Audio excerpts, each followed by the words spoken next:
ഇതാ മഴവിൽ കൊട്ടാരം.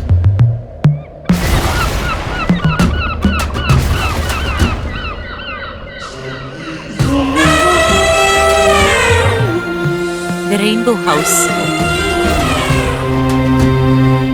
എന്റെ അമ്മയുടെ വീടാ.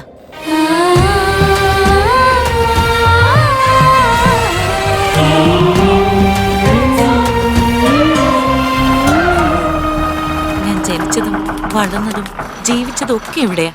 ഈ കൊട്ടാരത്തില് ഒരുപാട് മറക്കാൻ പറ്റാത്ത ഓർമ്മകളുണ്ട് എനിക്ക്. രോഹൻ, ഇതാ എന്റെ അച്ഛനും അമ്മയും. കാണുമ്പോ തന്നെ ഐഡിയൽ കപ്പിളാന്നറിയാം.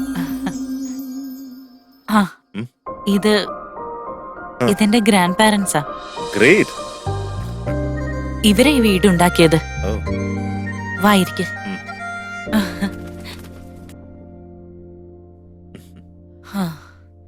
രോഹൻ, ഞാൻ നിന്നെ സ്നേഹിക്കുന്നില്ലെന്ന് തോന്നുന്നുണ്ടോ നിനക്ക്? അതെന്താ നീ ഇപ്പൊ അങ്ങനെ ചോദിച്ചേ? ഒന്നുമില്ല, ഞാൻ വെറുതെ ചോദിച്ചെന്നേ ഉള്ളൂ.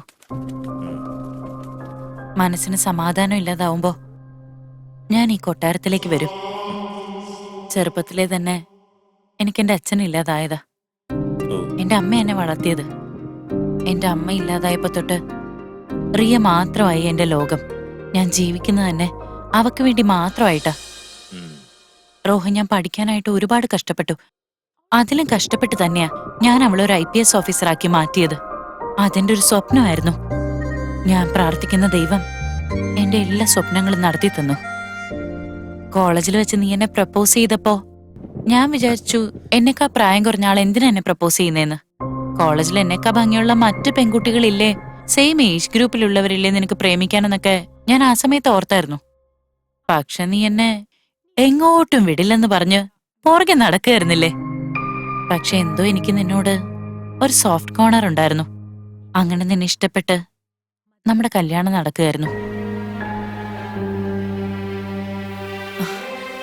നിന്നെ കല്യാണം കഴിച്ചപ്പോ ഞാൻ ചിന്തിച്ചത്, ഞാൻ റിയയ്ക്ക് അമ്മയായിരിക്കുന്ന പോലെ നീ അവൾക്ക് അച്ഛനായിരിക്കുമെന്നാണ്. പക്ഷെ എനിക്കൊരു പേടിയുണ്ടായിരുന്നു, നീ അവളെ നശിപ്പിക്കാൻ ശ്രമിക്കുമോ എന്നൊക്കെ. എനിക്ക് ഭയങ്കര പേടിയായിരുന്നു രോഹൻ. നീ എന്ത് ഭ്രാന്തൊക്കെ വിളിച്ചു പറയുന്നേ? വെറുതെ വായി തോന്നുന്നു ഓരോന്നൊക്കെ വിളിച്ചു പറഞ്ഞിട്ട്. അടങ്ങിയിരിക്കട നായിന്റെ മോനെ. ഞാൻ നിന്നോട് പറഞ്ഞ ഈ കഥ പാതി വഴിയിൽ നിർത്താൻ പാടില്ല. മുഴുവൻ കേക്ക് നീ. ഒരിക്കൽ മുംബൈയിൽ വെച്ച് നടക്കുന്ന സൈക്യാട്രിസ്റ്റ് കോൺഫറൻസില് ഞാൻ പോവാനിരിക്കുകയായിരുന്നു. ഓർമ്മയുണ്ടോ നിനക്ക്? ലാപ്ടോപ്പ് എടുക്കാൻ ഞാൻ മറന്നുപോയോണ്ട് ഞാൻ വീണ്ടും തിരിച്ച് വീട്ടിലേക്ക് വരികയായിരുന്നു, അഞ്ജലിയുടെ വീടിന് മുന്നിൽ കൂടെ. അപ്പൊ ഞാൻ കണ്ടത് നിന്റെ കാർ അവിടെ കിടക്കുന്നതാ. എന്താന്നറിയാൻ വേണ്ടി ഞാൻ അവിടെ വന്ന് നോക്കി.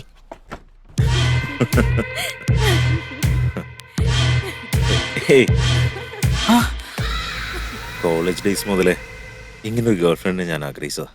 നിന്നെ പോലെ ഒരാളെ കല്യാണം കഴിക്കണമെന്നാ വിചാരിച്ചത്. പക്ഷെ എല്ലാം നശിച്ചു. അതുകൊണ്ടാണ് ഞാൻ ഒരു പ്ലാൻ ഉണ്ടാക്കിയത്. ആസ്തിയും അന്തസ്സും ഐശ്വര്യവും സമ്പാദ്യവും ഒക്കെ എന്റെ ജീവിതത്തിൽ നിറഞ്ഞു തുളുമ്പാൻ വേണ്ടിയിട്ടാ ഞാൻ ആ ശവത്തിനെ കല്യാണം കഴിച്ചേ.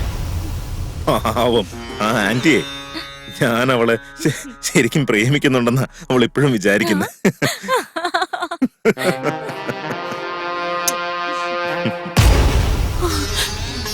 അവൾ എന്റെ അടുത്ത് വന്ന് കിടക്കുന്ന സമയത്ത് നാണക്കേട് തോന്നുന്നു എനിക്ക്. ഡിവോഴ്സ് ചെയ്ത് നിന്നെ പോലെ ഒരുത്തിയെ കല്യാണം കഴിക്കണമെന്ന് വിചാരിച്ച പോലുള്ള പാവങ്ങൾക്ക് ആര് പെണ്ണ് തരാനല്ലേ? അവളുടെ കൂടെ ഉള്ള ഓരോ സെക്കൻഡും നരകത്തിലുള്ള പോലെ തോന്നുന്നു എനിക്ക്. വെറുതെ മൂഡ് സ്പോയിൽ ചെയ്യല്ലേ ബേബി. അതിനല്ലേ ഞാൻ ഇവിടെ ഉള്ളത്. ഇനിയും എത്ര നാളാ ഇങ്ങനെ ഈ നാടകം കളിക്കേണ്ടെന്ന് അറിയില്ല. അവൾക്ക് വിഷം കൊടുത്തു കൊന്നാലും അവളുടെ പ്രോപ്പർട്ടിയില് ഒരു കൊട്ടാരത്തില് രാജാവിനെ റാണിയെ പോലെ നമുക്ക് സുഖമായിട്ട് ജീവിക്കാം. എന്താ നീ ആലോചിക്കുന്നത്? നീ പറഞ്ഞ പോലെ ചെയ്യാൻ ഞാൻ.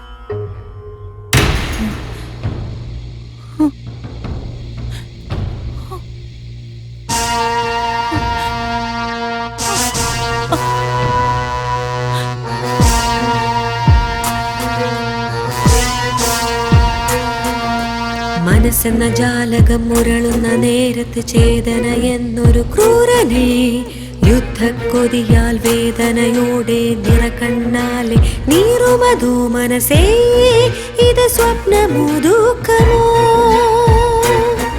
മനമേ ഇത് കണ്ടത് സ്വപ്നമോ വഞ്ചന എന്നൊരു പാപം ചെയ്ത് യുദ്ധം തുടങ്ങിടുമോ മോഹമിതെന്നൊരു വാചകം ചൊല്ലി പ്രണയത്തെ പുൽകിടുമോ പകയുടെ രസമിത് അനുഭവം ചൊല്ലി മറുപടി പറഞ്ഞിടുമോ കടമകൾ മറന്നു ഞാൻ മയങ്ങിയ നേരത്ത് പ്രണയത്തിൻ രസം പകരൂ മനസ്സെന്ന ജാലകം മുരളുന്ന നേരത്ത് ചേതന എന്നൊരു ക്രൂരനെ യുദ്ധക്കൊതിയാൽ വേദനയോടെ നിറകണ്ണാലെ നീറുമതോ സർവേശ്വര നീ എൻ ഹൃദയമേ നീ എന്ന ഭയം നീ പറയൂ എൻ ഹൃദയത്തിൻ നോവിനെ കേൾക്കൂ നീ കേൾക്കൂ മനസ്സിന്റെ നൊമ്പരമിനെ കേൾക്കൂ ശക്തി നീ കേൾക്കൂ വിരളമായൊരു ഹൃദയം നൽകി ജീവിതമിനിയേകൂ മനസ്സേ ഇത് സ്വപ്നമോ ദുഃഖമോ ഉയിരേ അർത്ഥമില്ലാത്ത ജീവനേ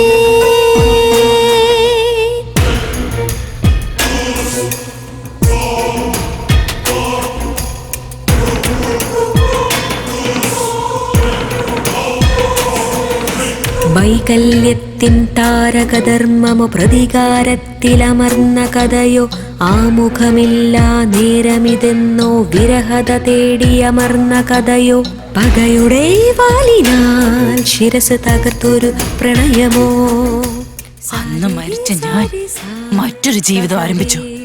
ഒരു കൂട്ടുകാരിയായി കൂടെ നടന്ന് അവൾ എന്നെ ചതിച്ചുകൊണ്ടിരിക്കുകയായിരുന്നു. പക്ഷെ പണത്തിനു വേണ്ടിയും കാമത്തിനു വേണ്ടിയും നീ എന്നെ ചതിച്ചു. മുഖം മൂടി ധരിച്ച് നീ എന്നെ കബളിപ്പിച്ചില്ലേ? ഥു. നീ ഒരാണാണോടാ? എന്റെ ജീവിതം വെച്ച് നീ കളിച്ചതുപോലെ തന്നെ ഞാനൊരു കോമാളി വേഷം കെട്ടി മറ്റൊരു കളി കളിക്കായിരുന്നു. നീ കളിച്ച കളിക്കൊരു മറുകളി. മേഡം ചേച്ചിയുടെ പുറത്തേക്ക് എങ്ങോട്ടാ പോയി മേഡം? എവിടെ പോയതാ? അതേതോ സുന്ദരമായ സ്ഥലമാണ്, റെയിൻബോ ഹൗസ് എന്നാണ് എന്നോട് പറഞ്ഞു മേഡം.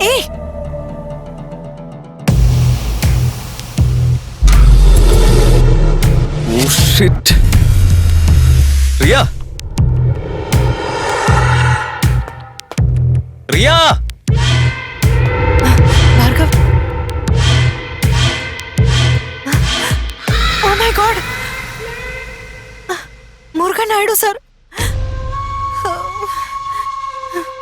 ആ സൈക്കോ ശ്യാം ചേച്ചിയെ അന്വേഷിച്ച് ഇവിടെയും വന്നിട്ടുണ്ട്. എനിക്കൊന്ന് ചേച്ചി 6th സെൻസ് ഉപയോഗിച്ച് റെയിൻബോ ഹൗസിലേക്ക് പോയതായിരിക്കും. ഷിറ്റ്!